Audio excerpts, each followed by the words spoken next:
የሐዋርያው ጳውሎስ መልእክት ወደ ቆሮንቶስ ሰዎች የተላከ ምዕራፍ 15 ከቁጥር 20 እስከ 24።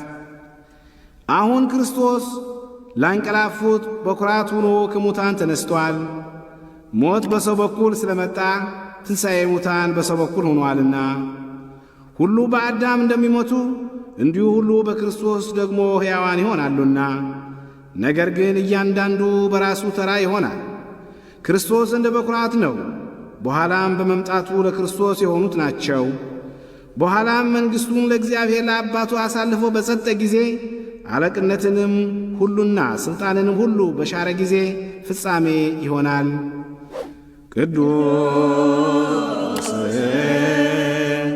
ሐዋርያ ጳውሎስ ሰናየ መልእክት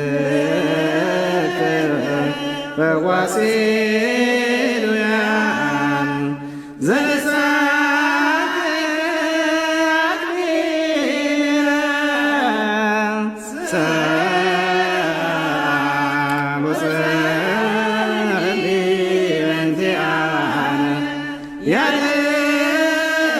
ያነሳተነ በርሳሳይሎ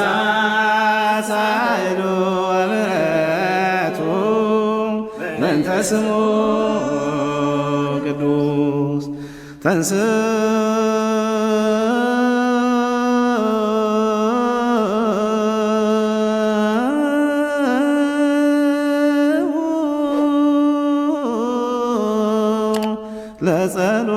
ለጸሎት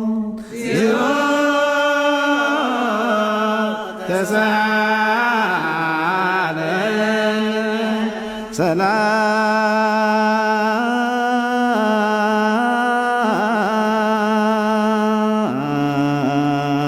ሰላም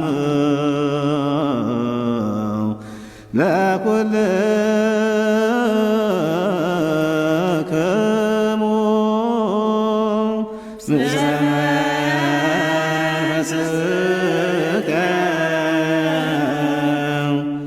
መጀመሪያይቱ የሐዋርያው ዮሐንስ መልእክት ምዕራፍ 5 ከቁጥር 13 እስከ 15።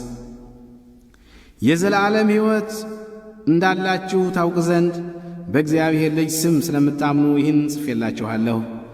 በእርሱ ዘንድ ያለን ድፍረት ይህ ነው፣ እንደ ፈቃዱ አንዳች ብንለምን ይሰማናል። የምንለምነውም ሁሉ እንደሚሰማን ብናውቅ ከእርሱ የለመነውን ልመና እንደ ተቀበል እናውቃለን። ቅዱስ ስሉስ ፈውር ላዌከ እከ ማኅበረነ በእንተ ቅዱሳን ሕሩያን አርዳኢከ ናዝዘነ ሳእከ በእንተ ቅዱስከ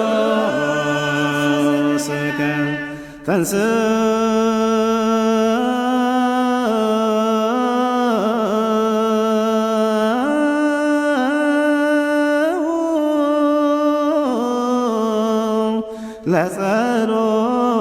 ለጸሎት እግዚኦ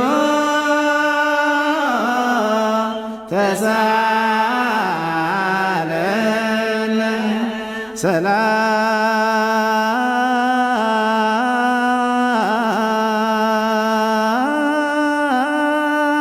ሰላም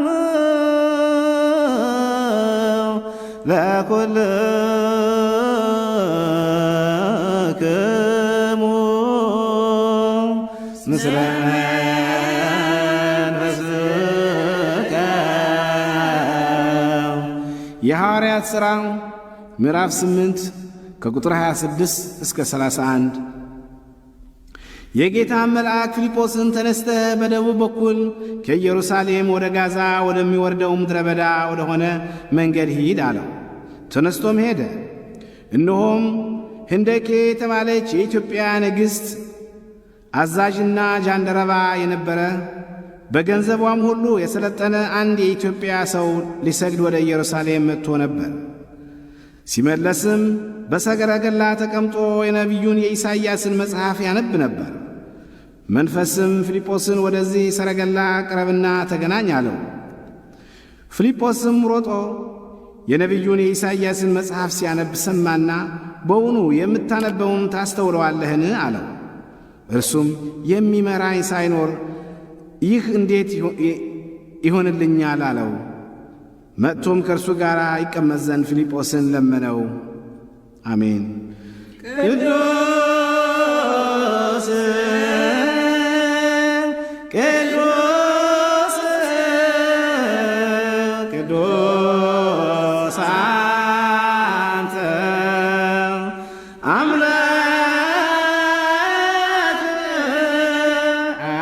አባዜ ኩሉ ቅዱስ ቅዱስ ቅዱስ አንተ ወልድ ዋሕድ ዘንተ ቃለ አብያም ቅዱስ ቅዱስ ቅዱስ አንተ መንፈስ ቅዱስ ዘተአምር ኩሉ ተንሥኡ ለጸሎት ሰላም ለኵልክሙ